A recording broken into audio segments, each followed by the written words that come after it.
Cada día es una nueva oportunidad para estar en comunión con Dios por medio del estudio de su palabra. Bienvenidos a su espacio de devocional diario, Jesus is Life. Saludos cordiales.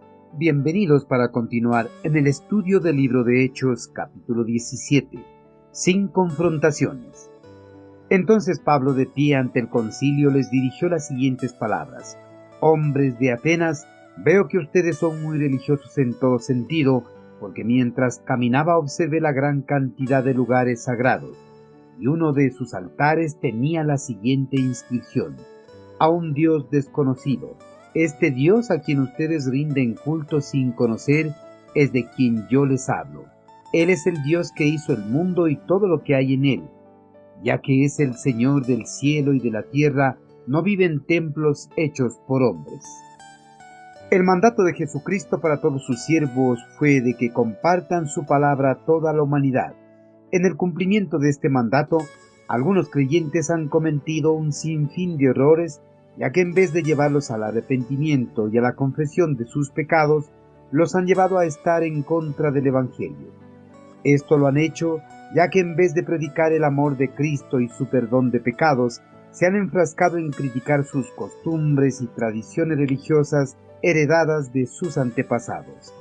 En contraste a este grupo de creyentes, el apóstol Pablo, al momento de compartir el Evangelio, nunca criticó las costumbres y tradiciones religiosas de su audiencia, sino que utilizaba los elementos de esas creencias religiosas para presentarles al único Dios verdadero, al Dios que creó con su poder todo lo existente en el universo. El apóstol Pablo, al llegar a la ciudad de Atenas, vio estatuas, altares y capillas dedicados a un gran número de deidades. Posiblemente en esta ciudad había más dioses que personas, ya que los griegos y las personas extranjeras que se habían acentuado en esa ciudad, por costumbre, les dedicaban un altar a los dioses desconocidos para que no ofendieran a alguna deidad al omitirla. Pablo, al ver toda esta idolatría reinante en esta ciudad, se molestó en gran manera, pero no dejó que este sentimiento dominara su ser. Pero pese a su molestia, empezó a compartir el Evangelio de Cristo en las sinagogas judías. También lo hizo en las plazas públicas de la ciudad, tratando de convencer a los judíos y a toda su audiencia de que Jesucristo era el Mesías prometido por los profetas del Antiguo Testamento, que Él murió por los pecados de toda la humanidad, pero que no quedó en la tumba, sino que fue resucitado por Dios Padre.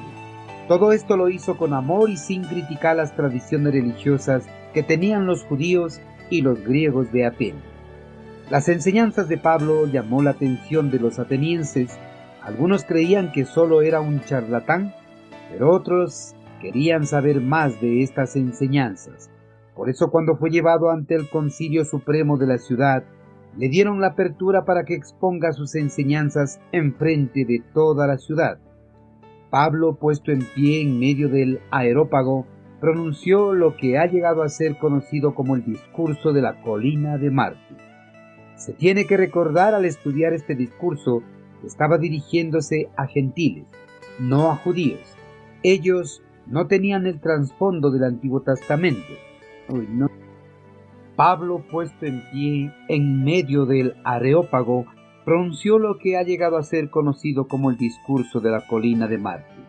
Se tiene que recordar al estudiar este discurso que estaba dirigiéndose a gentiles, no a judíos.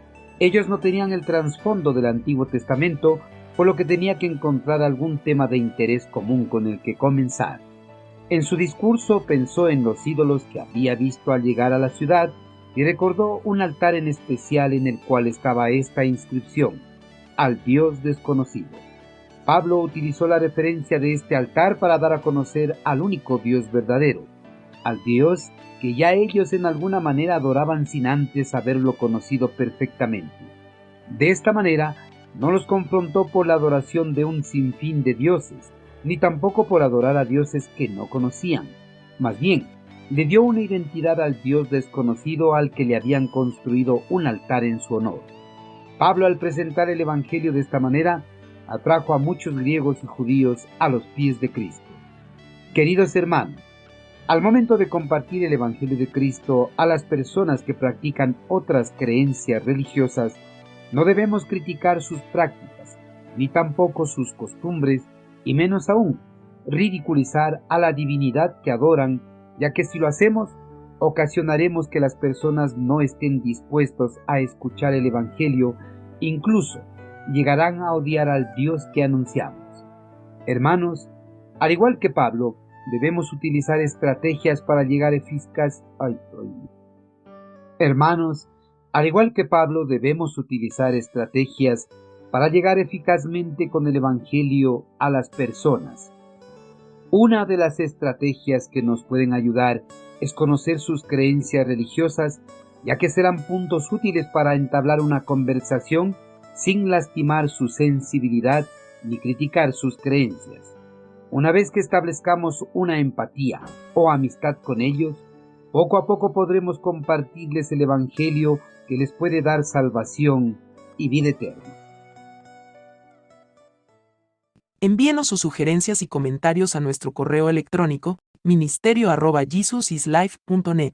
Este programa es una producción de Jesus is Life.